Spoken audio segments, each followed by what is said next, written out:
Bullet was written especially for the CBS Radio Mystery Theater by Sam Dan and stars Larry Haynes. I shall be back shortly with Act One.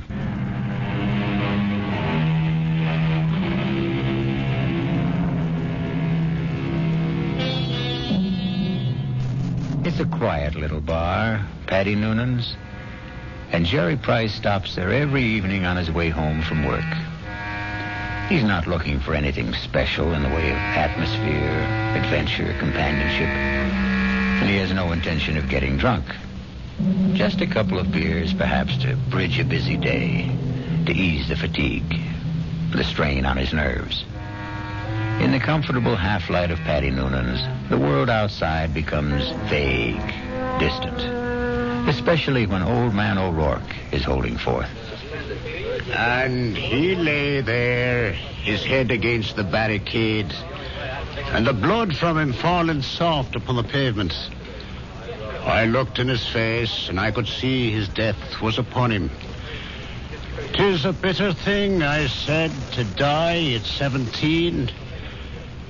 And for a moment, his darkening eyes held mine. And with his last strength, he said, "'Tis a sweet thing to die for Ireland." Sweet indeed, Mr. O'Rourke. Any calls for one on the house? I thank you, Paddy Noonan. I see Jerry Price. Excuse me. Good evening, Jerry. Hi. I didn't notice you come in. Well, when Old Man O'Rourke's in form, you don't see anybody, Paddy. The old man there, he carries his war. I know I carry mine. You ever think of yours, Jerry? No, never. Never? Nope.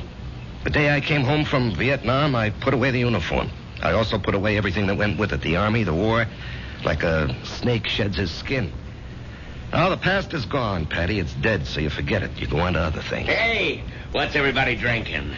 This round's on me. Set 'em up, Paddy. Mr. Edward Clark himself. And what's the occasion? Hey, I got a little announcement. Guess what the old lady tells me this morning? Number 10 is on its way. Oh, at that event, the round must be on the house, Mr. Clark. Just a quick one, Paddy. Hey, I got the truck outside. What are you hoping for this time, Ed, boy or girl? Let's see. What do I got now?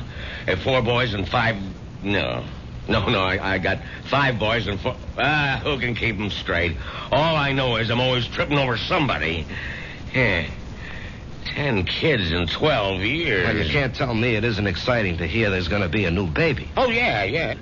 I know it's going to be a kid that'll wet its pants and keep me up half the night. It's another mouth I got to feed. Yeah, well, guys, I got to ride. I'll see you tomorrow. You know, Paddy, it's funny. People who don't want kids, can't stand kids, can't afford them, can't raise them, they can't help getting kids. Whereas, guess there just isn't any justice in this world. Well, there may be no justice, Jerry, but there's always hope. How long have you been married? Right after I got out of the army, it'll be 9 years. A fellow used to come in here, and they were married 15 years before they had their first.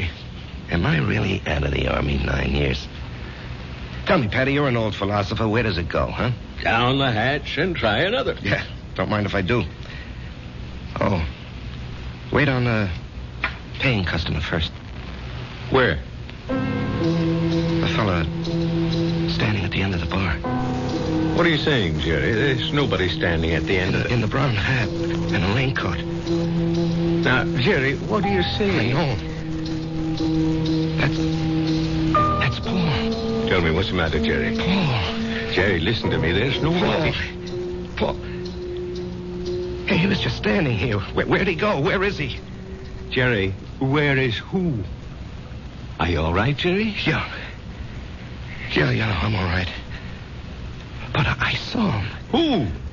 Oh, a guy I was in the army with. The two of you. Were you close? He was my buddy. Well, when was the last time you saw him in person? The night he was killed. Have you ever seen him again? Like you thought you did just now? No, this is the first time. Well, maybe you need a rest, Jerry. Paddy, why now? Why tonight after all these years? Well, you say you saw him last the night he died in battle. Well, the sight of him dead must have stayed with you always. But that's not how I just saw him, Patty. He wasn't in uniform. He was in civilian clothes.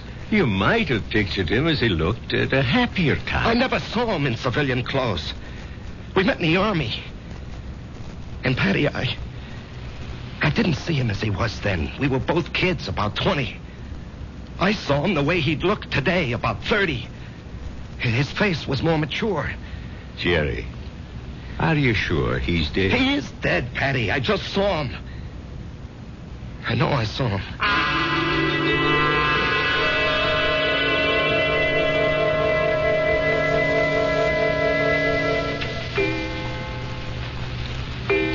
Jerry, it's after midnight. Oh, I'm not finished, honey. I have to clean up these reports, Marge. Honey, a new rule has just been passed in this house.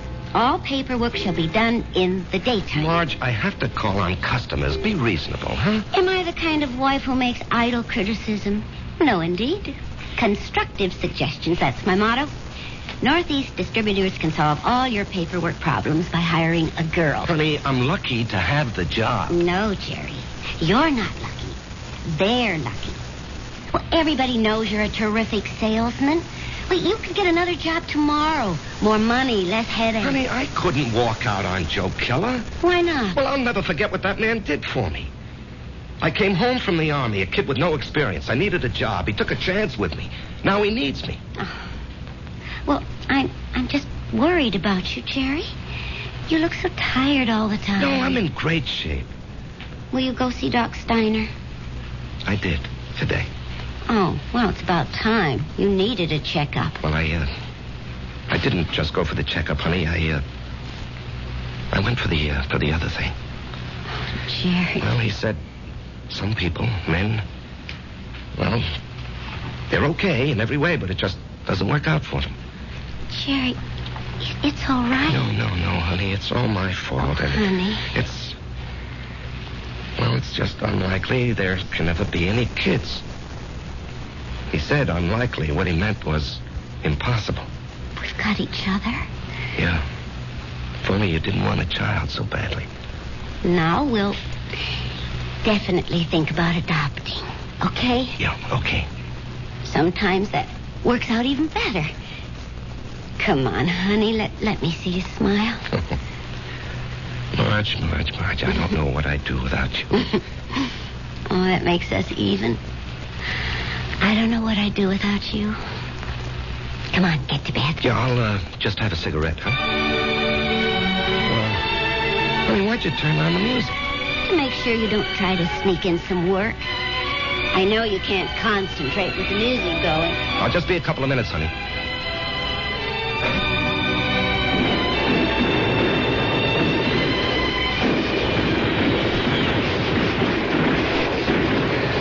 Halt!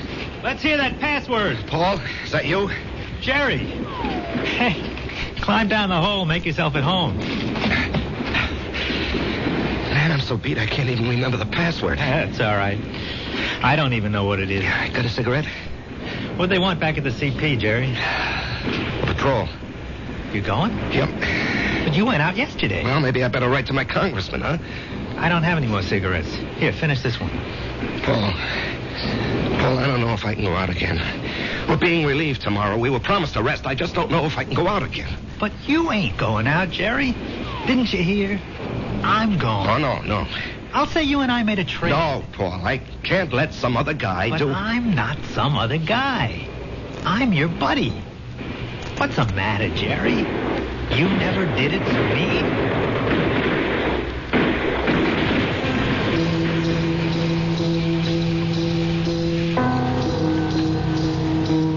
Can I have a drag on that butt, Jerry? Paul, you're alive. I'm alive, Jerry. I'm here with you. In your living room. No, you can't be here. I went out afterward. I found your body. I carried it back. Maybe it wasn't you. It was me. But you were dead. You were killed. Yes, Jerry. I was killed. Jerry, will you turn that radio off and come to bed? Marge, he's here. Who's here? Can't you see him? Jerry, I don't see anyone. Paul, why can't she see you? She will. They all will. When? Later. I have to go now, Jerry. No, Paul. Paul, tell her. Jerry. She'll think I'm crazy, Paul. Paul. He's gone, Marge. He's gone. Jerry, honey, what's going on here? Marge, he was here. He was right here. Now, you got to believe that. I'm not drunk, and I'm not crazy. I believe you. I believe you, Jerry. Now, here, just sit down. Don't do anything. Don't say anything.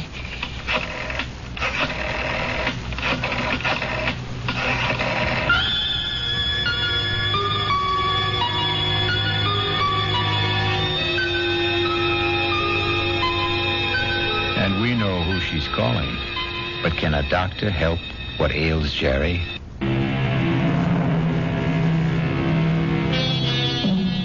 And now, Act 2 of The Bullet.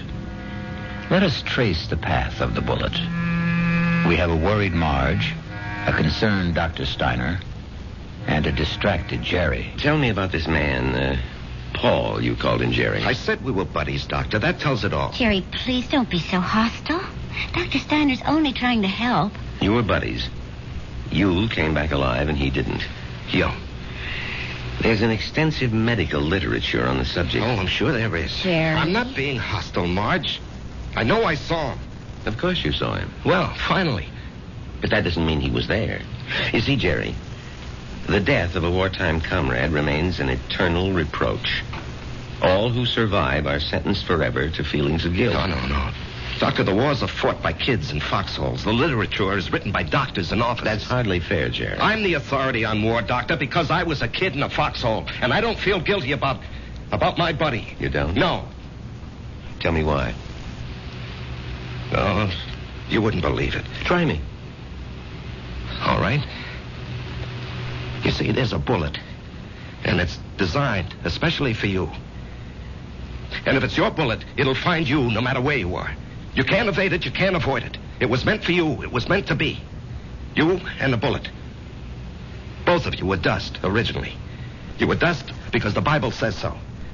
And the bullet was also just dust in the ground. Well, that bullet was mined and refined and cast into metal. It was shaped into a slug and joined with a shell. It was one of billions of bullets, but it was yours, all yours. And at the right time, there'd be a tremendous explosion of gases in a narrow chamber. And the bullet would be torn loose from the shell case and spun around the grooves of a gun barrel and hurled through space. This is the bullet you don't hear. You don't hear it, Doctor. You don't hear it whine past your ear or ping off a rock or thwack against a tree. That's because it's your very own bullet. It's coming to meet you, or you're going to meet it. It's been arranged. You see? It's an appointment that can never be broken. The dust that had become the bullet would encounter the dust that had become you. And after a while, both of you would become dust once again and return to the ground. Your original home. Jerry, I know you're overworked, you're overwrought, you're overtired. I keep telling him to slow down. Okay. I know I'm under a strain. I know I'm working too hard, but what can I do? Jerry, try to understand. Right now, you're having what is popularly known as a nervous breakdown. This alleged visitor from another world. I say he's an illusion. I say you have subconscious feelings about him which you're not aware of. And I say they burst through because of heavy pressure on your nervous system. Yeah, I knew you'd say that. Prove me wrong. How? Go away. Get out from under. Rest a while. Relax.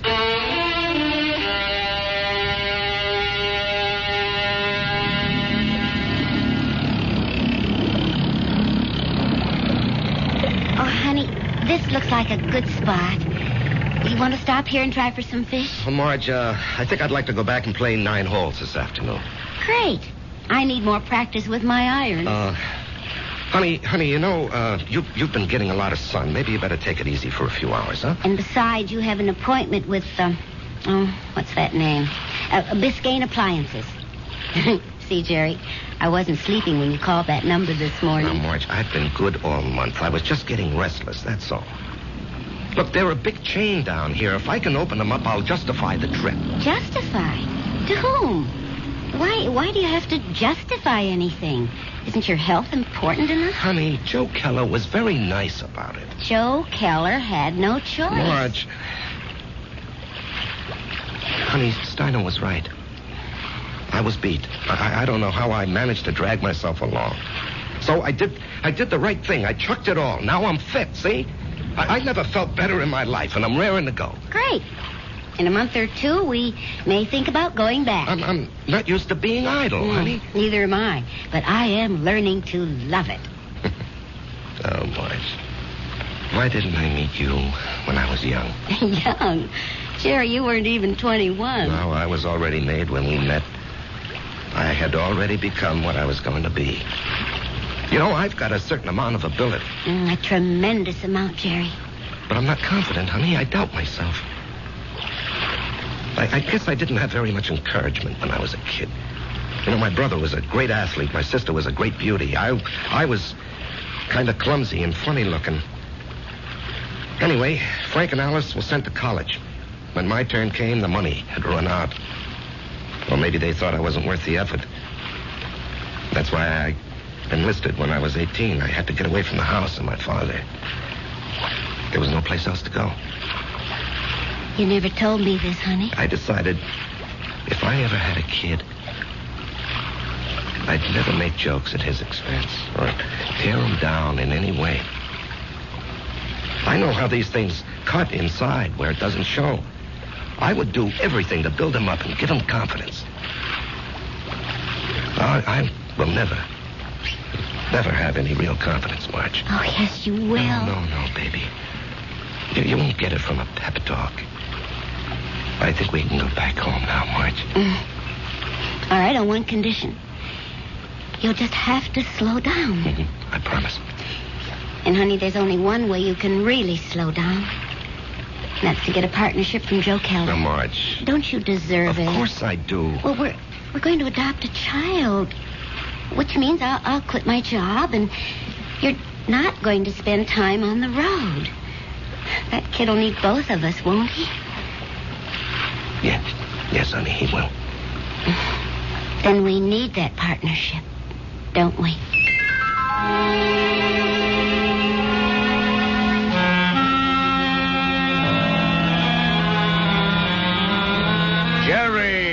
Jerry, baby. You look like $1 million. Less 2% for cash, of course. Yeah, Joe. Oh, hold it. Ramona, no calls. I'm in a meeting. I can't be disturbed. Well, anyhow, Joe, hello. I want you to take it easy for a while, you hear? Yeah, I'm ready for action, Joe. Oh, you think you're ready. Now, listen. I know you had a lot of expenses. I want you to take this little check. It's only $500. I'm strapped for cash this week. I had to pop for a whole new computer setup. But anyway, I decided to increase your bonus to 5%. That'll amount to a pretty sweet raise, huh? Now, Joe. Don't thank me, kid. You're entitled to it. We got to make sure you don't get sick again. Joe, I have to talk with you. Well, sure, kid. What about? Well, it's personal and important. Well, let me buy you lunch.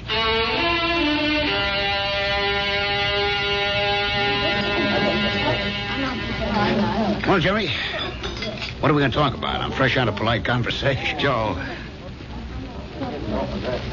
I want a partnership. No, you don't, Jerry. But, Joe... No, don't interrupt. You don't want one. You'd like one. Two different things. Now, don't nitpick, Joe. You'd like a partnership, which means it would be swell. Great if you had it. But want is something else. It means lack. It means need. I know you'd like to own a business, but you're not cut out to be an owner. Why? Because an owner is an officer. And in your heart, you'll always be an enlisted man. Tommy, could you ever fire a guy because you could get someone else cheaper? If an old customer, a good friend, was getting slow paying bills, could you cut him off? Thousands of guys like you go bankrupt every year. You're nice, sweet, big-hearted. But you don't have the guts business needs. Well, I'd like to remind you of the volume I sell. I know it to the penny, Jerry, and you're well paid for it. Well, I'm worth more now. You are. You got a sweet raise this morning. Joe, don't think I'm not grateful. You gave me my first break. But I think I can do better elsewhere. Where? Anywhere. Consolidated, Freeman and Singer. Should I go down the list? Oh, they'd love to have you, Jerry. What'll they pay? They handle the nationally advertised brands. What'll you be, their glorified order taker? They don't need your full selling ability, so they don't have to pay you full price for it. Sure, with me, you push out all the schlock. It's rough, but you get top dollar. There's 20 outfits like mine. They grab you tomorrow, but where's the improvement? They won't pay you more. At least here, you got 9 years equity in a pension plan. You and me are used to each other. Besides, I really like you. Yeah. Sometimes I feel like a father to you, Jerry. It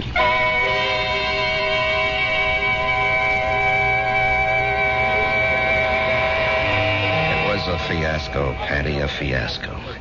And how do I break it to March? Oh, what's it all about, Jerry? Well, at least I don't have to put up with Ed Clark tonight. I think I'd punch him right in the mouth. We'll be deprived of his wonderful company in the next 2 weeks. He's tooling that trailer into the southwest. Hello, Jerry. What? Patty. Patty, is someone standing behind me? No, Jerry. Paul, will you tell me why? I'll tell you everything, Jerry. When? Soon. I think maybe tonight. Paul, why do you keep popping in like this? I don't know, buddy. I can't control that. Yeah, but Paul.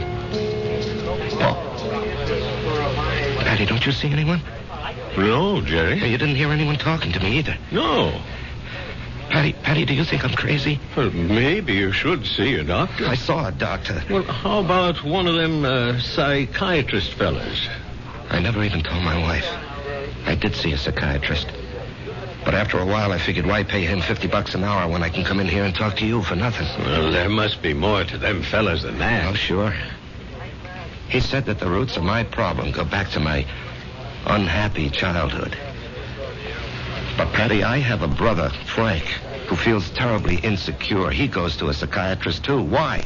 He had a happy childhood. Well, put it this way. If you see someone and I don't, the flaw can be in me and not in you. Drink? No. I better go home and face the music.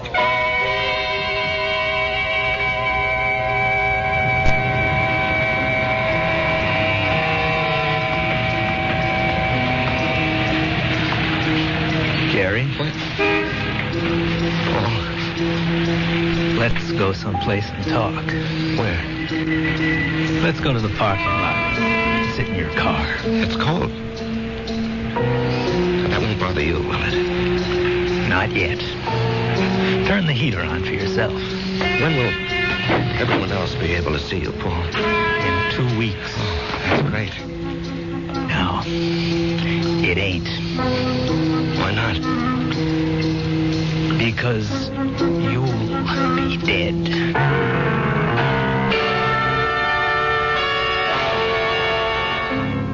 Because you'll be dead. Cold words from a warm friend. The chill inside the car becomes intense. But Jerry knows there's no point in turning on the heater. We'll rejoin these two friends when I...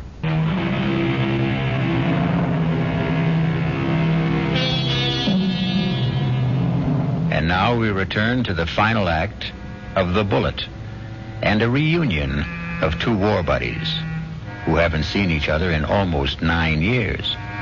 Jerry Price, who is alive, and Paul Gardner, who is dead. The heater in this car doesn't do much good. You're shivering. Why am I going to be dead, Paul? Remember the night I went out on the patrol? Yeah, I'll remember that night as long as I live. I completed my job. I was headed back. And then I felt something smash against my head. And I knew I just met the bullet. You know, the bullet we used to talk about? I bet you don't remember. No, I remember. I felt it slam into me. And then I didn't know anything anymore. Yeah, well, when the guys told me, I went out to get you, Paul. Yeah, I might have known you would. 1 minute, I was moving through a rice paddy. And the next minute, I'm sitting in an office. And I knew a lot of time had gone by. Don't ask me how. I knew, that's all. A man was talking to me. What kind of man? You know the type that's a clerk in the government or a big corporation, fussy, self-important. Everything's got to be in the right place. He doesn't even look at me. He's got a piece of paper. He says, Paul Gardner, you're going back.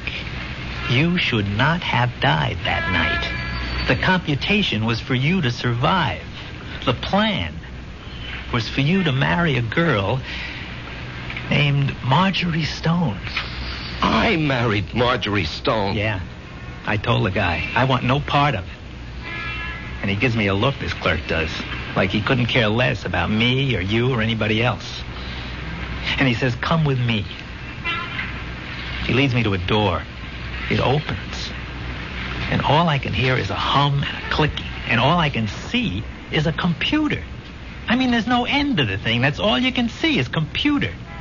And he says, there it is, friend. City Hall. Go fight it. By this time, I'm shaking. That machine scared the pants off me. You couldn't see the top nor the bottom of it. There was no end to it, just a machine wherever the eye could see. Well, then what happened? This clerk, he tells me there's a plan. A capital P plan. It calls for me to come home. Not you. Yeah, well, maybe that's fair, Paul. You were always the better man. No. You got more on the ball. You never got a break, that's all. I had the chance to go to school, become somebody. I could have gone into the old man's business, become the biggest hardware dealer in Atlanta. You and me. We both run away to join the army. You because you had nothing. Me because I had everything. But why are you coming back? Because Marge and I are supposed to have a boy. A certain kind of a boy. He'll grow up, I don't know, discover something, create something, or be somebody the world needs real bad. They wouldn't tell me what. Anyhow, 40, 50 years from now, he has to be here. And of all the millions of men and women, he could only be born to me and Marge. When am I leaving? I told you. In 2 weeks. How? 9 o'clock at night. A trailer truck will go past Patty Noonan's saloon. Just as you're crossing the street. And why does it have to be like that? Because you don't know how careful these things are figured. You could get killed a million ways. But the plan calls for a truck driven by a guy named Ed Clark. Oh, yeah, I know Ed Clark. He doesn't have a good record, so it'll be easy to prove he's a careless driver. He works for a big outfit, so Marge will have a good settlement. But why? I still don't understand. She'll need the money. You see, I won't be a good father. Not as good as you, for sure. Oh, I'll love the kid. I'll love Marge, but I won't be there a lot. You know me. I have to keep moving. But if you know how important it is for the kid... I won't know. Once I'm alive, I won't remember any of this. And you say it's all figured out, maybe not. The human element. How can the machine predict Marge would go for you, huh? With all due respect, Jerry, did I ever have any trouble landing any dame I had my sights on? Well, with all due respect, I can't see Marge falling for your line of chatter. She will, Jerry. I'll be there when she's having a bad time. She'll be all alone. She'll need somebody. Things will take their natural course. Sure, she'll see through my line, but after a while she'll get to like it. I'm different. You're quiet. I raise hell. You let things eat at your insides, not me. I pop off. Maybe my way's no better in the long run. And she's married to you, and she loves you. But deep in her heart, she loves my way better. She'll fall in love with me. Jerry, you have to believe I don't want to do this, but it was your bullet, not mine.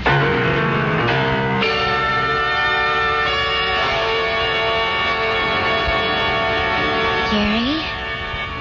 What are you thinking about? Oh, the guy downstate wants to cancel a carload of refrigerators, so I'm figuring an approach.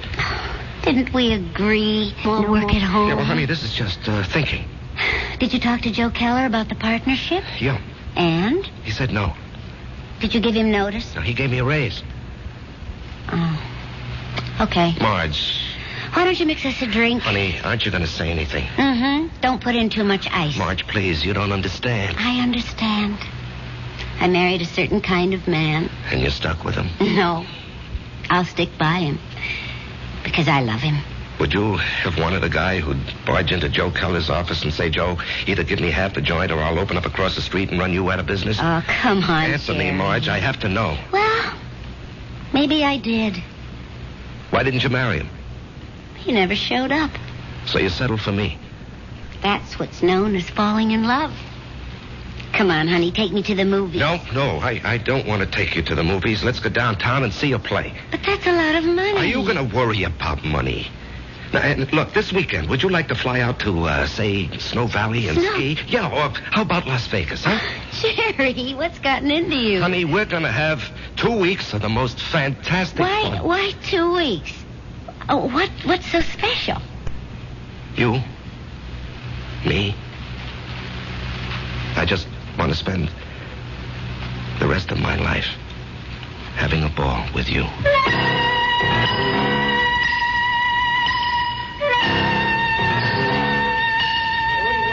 Well, hello, stranger. Hi, Patty. Haven't seen you. Why, it must be weeks. Where have you been? Giving Marge a good time. Well, I must say, it's done wonders for you. You look so calm. Do I? Do you ever see the little guy who wasn't there? No. Well, that's good. Let's drink to it. Jerry, if I'm not being forward, what did he want from you? You wouldn't believe it, Patty. Do you believe it?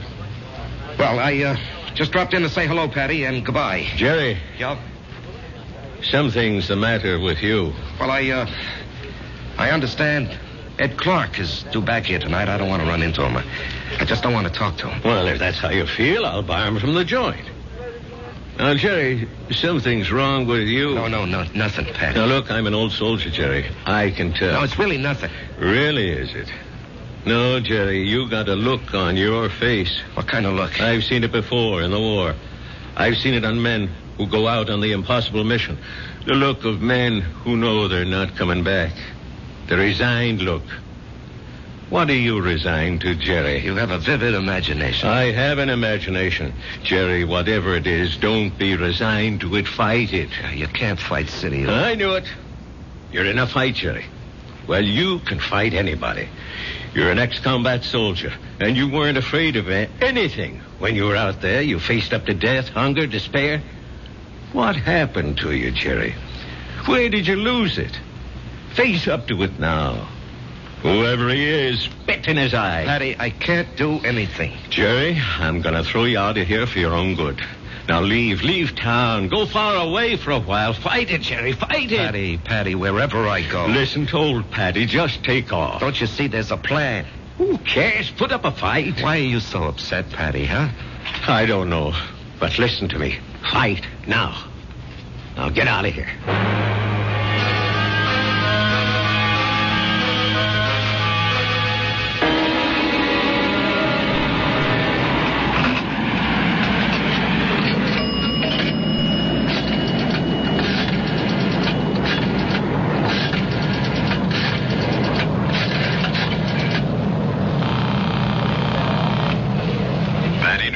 Patty, it's Jerry. I decided to fight it. Good boy, Jerry. You know, Patty, there's something about your place. I don't know how to say it, but I feel stronger, better, away from it. Well, I don't mind. So I'm going to fight. What have I got to lose, huh? Why should I do what he tells me? Why should I believe him? I don't know what it is, but I agree. I'll see you around, Patty. Universal Airlines, flight number 3 for Los Angeles and Mexico City, now boarding at gate 17. Who you calling, Jerry? Marge, I have to tell him. Jerry, don't do it this way. There'll be 100 other people on that plane. Do it the way it has to be done. Paul, I have to fight you. Why? Because it isn't fair. Was it fair for me to stop your bullet? Come on, Jerry. Ed Clark will be tooling by Patty's in less than an hour. Paul, I don't know if I have the nerve. I'll help you, buddy. I'll help you. Come on. Hello? Hello?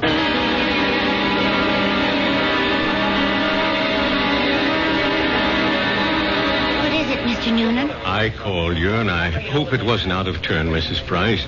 It's about Jerry.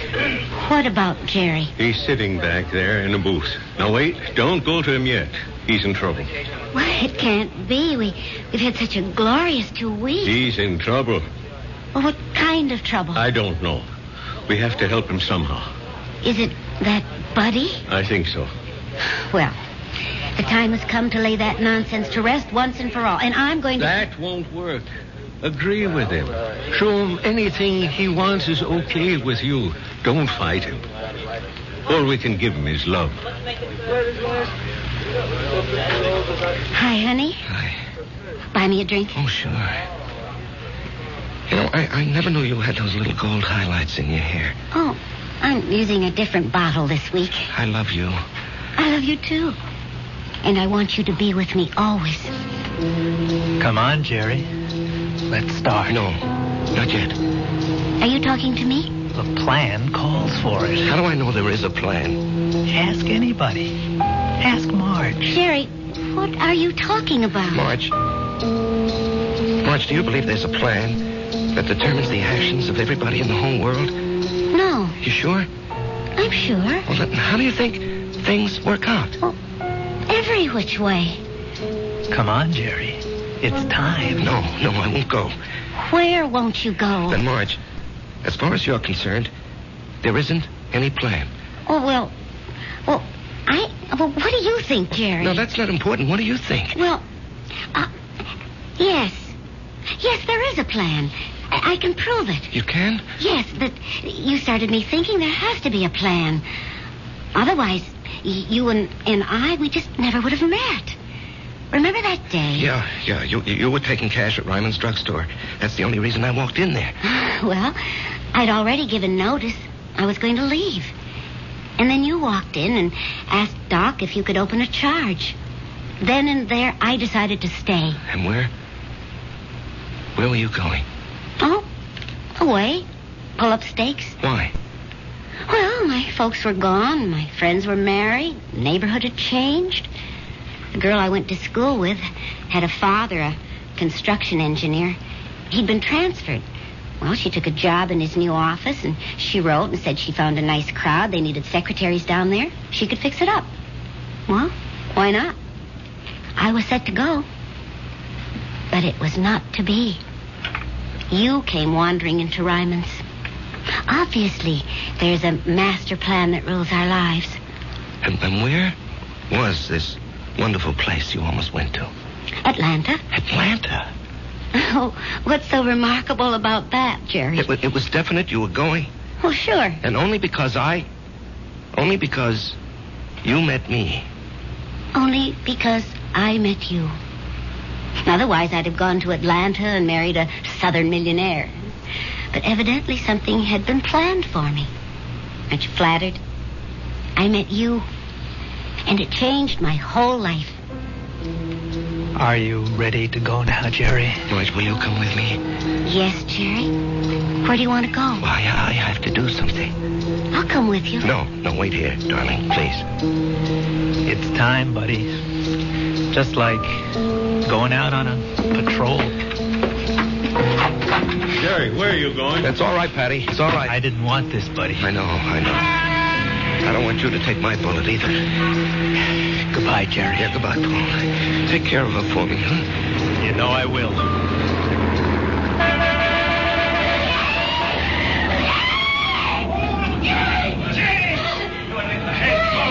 Call the police. Get an ambulance. Oh, Jerry. Barry. He's dead. Here, miss. Here, you're cold. Let me throw this coat over you. She's gonna faint. It's all right. I've got her. We'll bring her into that bar where it's warm. Give her a little stimulant. It's all right. Everything will be all right. Everything will be... It'll be all right.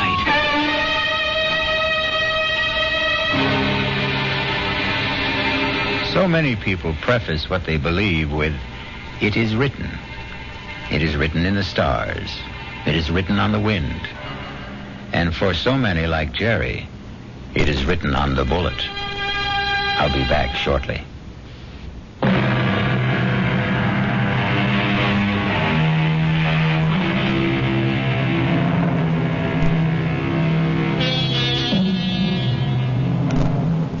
remember an old soldier once told me he wasn't worried about the bullet that had his name on it.